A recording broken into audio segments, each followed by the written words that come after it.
Assalamualaikum warahmatullahi wabarakatuh. Alhamdulillahilladzi ja'alal islama tariqan sawiyya wa wa'ada lil mutamassikina bihi wa yanhaunal fasada makanan 'aliyya. Wassalatu wassalamu ala sayyidina wa habibina wa maulana Muhammad sallallahu alaihi wasallam wa ala alihi wa ashabihi alladhina yuhsinuna islamahum wa lam yaf'alu syai'an fariya. Qala Allah ta'ala fi kitabihil karim wa huwa asdaqul qailin. A'udzu billahi minasyaitonir rajim. Bismillahirrahmanirrahim. Huwallazi arsala rasulahu bil huda wa dinil haqqi liyudhhirahu 'alad dini kullih walau karihal kafirun. Amma ba'd. Hadratil kiram wal muhtaram, para alim, ulama, asatid wal asatidah, wabil khusus kepada Kepala Kantor Wilayah Kementerian Agama Provinsi Jawa Tengah, Bapak Haji Mustain Ahmad SH.MH. Dewan juri yang saya hormati serta hadirin yang dirahmati oleh Allah.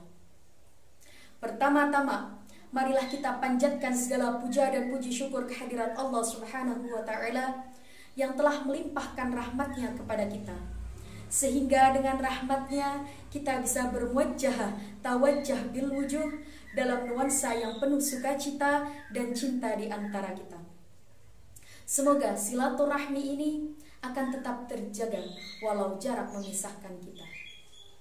Kedua kalinya, sholawat beserta salam senantiasa tercurahkan keharibaan baginda Nabi Agung Muhammad sallallahu alaihi wasallam yang telah membawa kita dari zaman kegelapan menuju zaman terang benderang.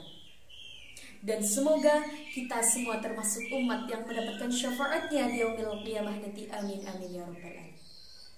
Dewan juri yang saya hormati serta hadirin yang dimuliakan oleh Allah. Terdapat beberapa kaum yang menganggap perbuatan jahat sebagai perbuatan mulia, bahkan mereka menganggap bahwasanya itu adalah berganjaran surga. Mereka tidak merasa bersalah, apalagi menyesali perbuatannya. Bahkan mereka percaya diri bahwasanya mereka itu sesuai dengan aturan agama. Bahkan mereka menganggap bahwasanya itu adalah amanat Tuhan. Amanat yang seperti apa? Apakah amanat dengan mengedepankan kekerasan? Apakah amanat dengan kekacauan yang mereka timbulkan? Atau bahkan amanat dengan pembunuhan? Tidak. Itu bukan termasuk amanat, melainkan larangan Tuhan. Apabila Islam diatasnamakan dengan perbuatan kekerasan dan kebencian, maka hanya akan tampak Islam yang penuh dengan keserangan. Hal ini sudah jauh dari marwah Islam yang penuh dengan cinta damai. Ketika Allah berfirman, afala tatafakkarun, apakah manusia tidak menggunakan akal fikirnya ketika hendak melakukan sesuatu hingga kebencian kekerasan yang mereka tampakkan? An Anasin radhiyallahu anhu Nabi sallallahu alaihi wasallam, la yu'minu ahadukum hatta yuhibbu li akhihi ma yuhibbu li nafsihi. Tidak sempurna keimanan seseorang hingga dia mencintai saudaranya seperti dia mencintai dirinya sendiri. Maka dapat disimpulkan bahwasanya kekerasan, kebencian, bahkan pembunuhan itu bukan termasuk dalam keimanan. Karena apa? Karena agama yang baik adalah dengan mencintai sesamanya, hidup dengan tolong-menolong, dan saling bertoleransi. Ketika Allah berfirman, afala ta'qilun, apakah manusia tidak menggunakan akal sehatnya ketika hendak bertindak hingga dia mengedepankan segala cara untuk mencapai tujuan suatu golongan tertentu? Hal ini sudah jauh dari pemahaman agama.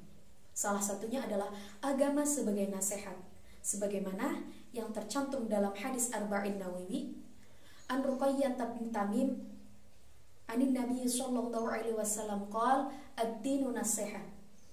Nabi bersabda bahwasanya agama adalah nasihat. Maka dari itu kita diperintahkan untuk hidup saling nasihati, saling mengingatkan untuk menuju jalan kebaikan. Bahkan ketika kita menyampaikan, mengingatkan kepada sebuah kebatilan, maka kita hendaknya menyampaikan bil mau'idotil hasanah, dengan cara yang baik, dengan tutur kata yang lembut. Inilah cerminan dari agama. Sebagaimana Nabi diutus untuk menyempurnakan akhlak, bahwa agama itu adalah akhlak dan etika yang terpuji. Innamal bu'itsu liutammima makarimal akhlak. Sesungguhnya aku diutus untuk menyempurnakan akhlak. Maka sudah barang pasti kita harus menjaga perbuatan kita, menjaga lisan kita, menjaga tutur kata kita, dan menjaga perasaan kita agar tidak menyakiti orang lain. Maka dari itu, menjadi modal utama dalam menyampaikan kepada mereka yang mengedepankan kekerasan adalah dengan bercontoh kepada Nabi Muhammad SAW, dengan akhlak mulia, dengan moral yang baik, dengan etika yang sopan dan ramah tamah. Begitulah tauladan Nabi. Beliau tidak membeda-bedakan ras, beliau tidak membeda-bedakan suku, bahkan beliau tidak membedakan agama. Beliau hanya berfokus pada akhlak yang baik, mengedepankan moralitas dan esensial kemanusiaan. Maka dari itu, marilah kita hidup dengan moderasi beragama dan hidup dengan toleransi. Ada 4 prinsip yang harus diterapkan dalam moderasi beragama. Yang pertama, cinta tanah air. Yang kedua, toleransi. Yang ketiga, anti kekerasan. Dan yang keempat, ramah tamah. Dengan 4 prinsip ini, maka akan tercipta perbedaan dengan persatuan, bukan perbedaan yang menuju pada perpecahan. Sekian yang dapat saya sampaikan, kurang lebihnya mohon maaf. Wallahul muwaffiq ila aqwamit thoriq. Wassalamualaikum warahmatullahi wabarakatuh.